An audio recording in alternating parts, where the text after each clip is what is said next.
할렐루야 부천성만교회 이찬용 목사입니다.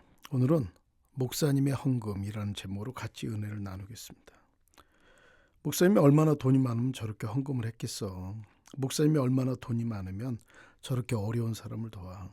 얼마 전 황혼을 앞둔 목사님을 포함해 몇몇 목사님들이 모일 기회가 있었습니다. 그때 그 목사님이 가슴 아프게 하신 말씀이었습니다. 먹을 것 안 먹고 아껴가고 외부에서 강의하고 성도들이 이런저런 모양으로 조금씩 준 돈을 모아서 평생 헌금을 하고 감동이 되면 어려운 성도들도 개인적으로 도와오신 목사님입니다. 그런데 그 교회에서 신천지 때문에 문제가 발생하자 지금까지 헌금한 액수가 밝혀진 모양입니다. 저는 그렇게까지 헌금을 많이 했는지도 사실 잘 몰랐어요. 내가 이렇게 드리고 목회하는 게 당연하다고 생각했고 주님이 내 인생 책임지겠지 하는 마음으로 평생 목회만 알고 살아왔는데 그 헌금이 꽤 된다고 생각했던 성도들 중 몇몇이 목사님 돈 많잖아. 목사님이 얼마나 돈이 많으면 저렇게 헌금을 하고 사냐 하는 말을 했던 모양입니다. 성도들과 함께한 오랜 세월 주님 한 분 붙잡고 주님 때문에 자신의 삶을 물질을 마음을 들이며 살아온 한 목회자가 신천지가 들어와 전달한 교묘한 말장난 때문에 교회가 형편없이 어지러워진 것입니다. 물론 모든 성도들이 다 그런 말에 동조한 것은 아니었습니다.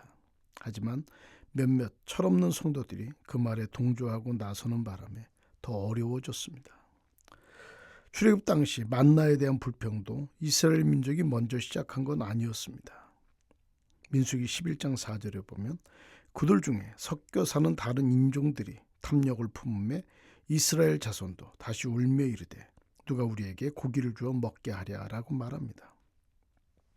다른 인종이 탐욕을 품고 만나에 대해 불평하며 말하기 시작할 때 이스라엘 백성 중 여호수아와 갈렙처럼 누군가 나서서 무슨 말이냐, 하나님의 은혜로 사는 우리가 무슨 원망이 있고 불평이 있는가, 감사는 못할 망정 무슨 배영망덕한 말인가 했더라면 얼마나 좋았을까요?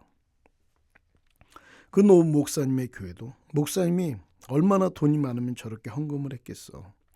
목사님이 얼마나 돈이 많으면 저렇게 남을 도와 했을 때 무슨 말을 그렇게 하세요 하고 나서서 막아주는 성도가 있었으면 얼마나 좋았을까요? 그런데 이렇게 막아내기가 사실 그리 쉽지만은 않은 현실입니다. 평신도가 온 마음으로 주님을 섬기고 목회자를 도울 때 옆에서 또 누군가가 당신 돈 많아? 그래서 그렇게 하는 거야? 하고 박수치기보다는 딴지 거는 성도들이 있을 겁니다. 목회자가 온 마음으로 주님과 성도들을 섬길 때 목사님 돈 많잖아. 목사님이 얼마나 돈이 많으면 저렇게 하는 성도도 있을 겁니다. 그런데 말이요. 그런 말 듣는다고 위축되거나 마음이 작아지면 안 된다는 생각을 해봤습니다. 그저 말하기 좋아하는 사람들은 어떠한 경우에도 말을 만들어낼 거고 행동하는 사람들은 어떠한 경우에도 행동하기 때문입니다.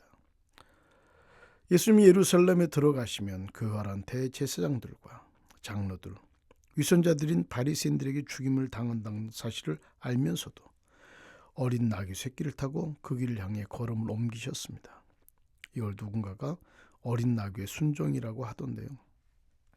이 시기 그 여러 가지 교활한 말이 들리더라도 주님이 어린 나귀를 타고 예루살렘을 향해 걸었던 것처럼 우리는 또 그렇게 믿음으로 걸어내야 하는 게 우리들의 사명인 듯합니다.